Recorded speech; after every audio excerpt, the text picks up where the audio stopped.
Again, it's a lifestyle. It bases it's if you're given a certain amount, if your parents are given a certain amount by the state, you can't afford to spend so much on food. £3 on milk is ridiculous. Yeah, you just can't do that.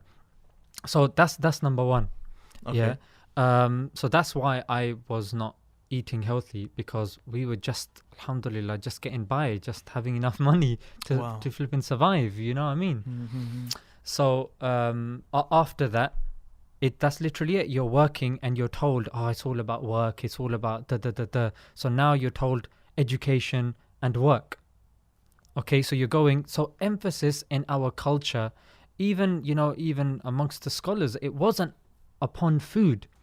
So that was the second reason where I'd be able to have 3 packets of crisps and it was okay. Yeah, because, it's got a little sunflower oil in the corner, so it must be healthy. But it's only when you start realizing that, you know what, we're so cautious about what we put on top of our body. Yeah, we're so. What do you mean by like that? In clothes, bro? Oh, in clothes, okay. Yeah, in terms of we are. Yeah. Yeah. So but the fuel, like you put diesel in a petrol car, it's gonna stall. It's not going to work. Wow. But we deep. put everything in our body, and then when we stall, we don't question these things. We just keep going and keep doing it. The human body, bro, it's designed, and a doctor was saying this, it's designed to go, mashallah, from 0 to 60 smooth, bro. But we think it's natural for us to fall ill after every couple of weeks or like once a month. That's not normal. You're not supposed to fall ill that often. But the thing is, why? Question is, why? There was a doctor who was saying that if you have 1 teaspoon of sugar, it can suppress your immune system for 3 hours. Another research that was done by Deakin University, they linked bad food diet to depression. Wow, they said that, so this was Deakin University in 2017. Subhanallah. They linked it, and they actually did a study in which they noticed that if you improve the diet of these individuals, you can improve their mood. And also, Mia Kevi-Pelto of Finland, she actually linked diet to intelligence. And that's why I often speak to people, teachers, academics, and even scholars. Sorry, not scholars, people on the dawah scene. I say, look, for us, it's very important for us to watch what we eat, because it's going to affect, number 1, our energy, number 2, our intelligence. Bro, am I going? Yeah.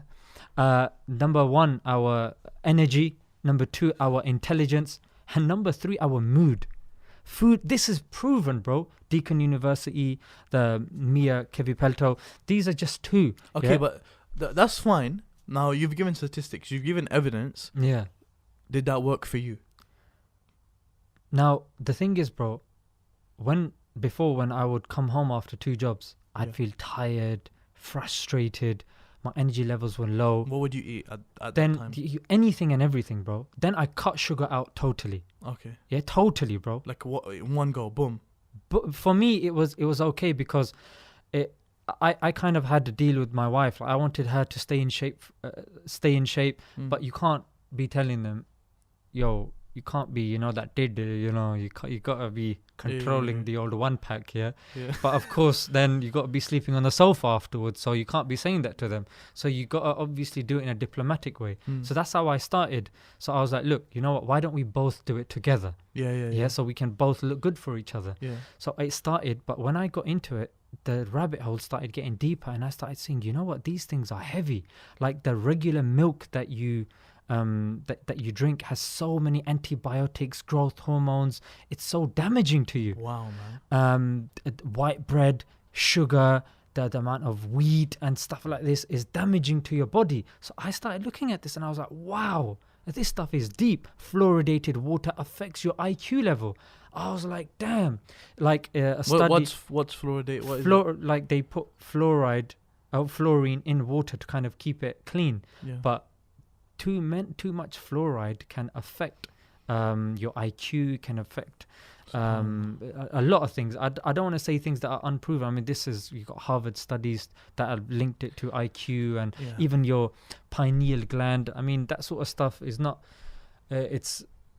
fringe science, but again, it's very profound, and people should really look into it. Most definitely. A lot of the things that you're saying are very interesting. But now, so I just want to quickly go over when that changed for you. So when you changed your diet, how did you change it? Like, what did you start eating? You cut out sugar? So I cut out sugar totally. Yeah. Okay.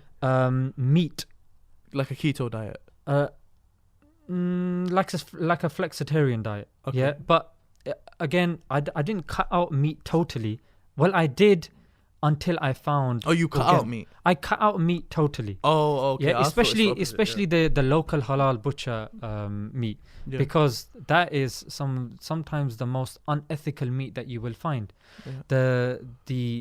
The kind of animals, the way they're treated, astaghfirullah, hawla wala quwwata illa billah. It's not tahir meat. We talk about halal, but we don't talk about tahir meat. That's what I wanted to bring it back to. Yeah, and you know what? It's important that the animal has been respected, has been treated organically, and it itself has a good diet. Because when you now consume it, bro, that then turns into blood. Well, it turns into energy, goes into your blood, it goes around your body, bro. You start thinking what you're eating. It affects you, bro. So meat I cut out until I found organic butcher nearby. So I eat only organic meat, and I eat that every so often. Sugar was cut out totally. I made small changes that make a big difference. Like eggs have to be free range, bro. Have to be free range. Yeah, and you can even read eggs as well, but I know the podcast's going to be long. Just the first digit on the code on the egg, it's the government has told the egg manufacturers that you have to put a code on there. The first one has to be a 0. Yeah, so you can tell that it's proper organic. Brown bread, I shifted to that. So again, for me, these things came slowly. And how did this change in diet change your life? More energy. Okay. More positive. Okay. More good ideas. Did it change your mood? It changed my mood. Subhanallah. My intelligence. People were saying I was more on the ball. I could remember things. Wow. More ideas in dawah. I felt like, because this is the fuel, bro. And if you're eating ethical, moral food, and it's good food, it will affect your mind power, your cognitive That's abilities. Really deep, man. It will, bro. And the thing is, if you're giving dawah, you need to be on full point. Yeah. All cylinders firing. If you're poisoning your body, bro, eventually you're gonna end up in hospital. It's gonna put a strain on your marriage, because you're gonna have regular trips to the doctors, to the hospital. Your wife's gonna have complications, because you got so many diseases coming. And I've seen people and their relationships have been strained. Why? Because the wife is constantly back and forth from the hospital. It affects the kids. Everyone's going there, and they're like a household name in the hospital.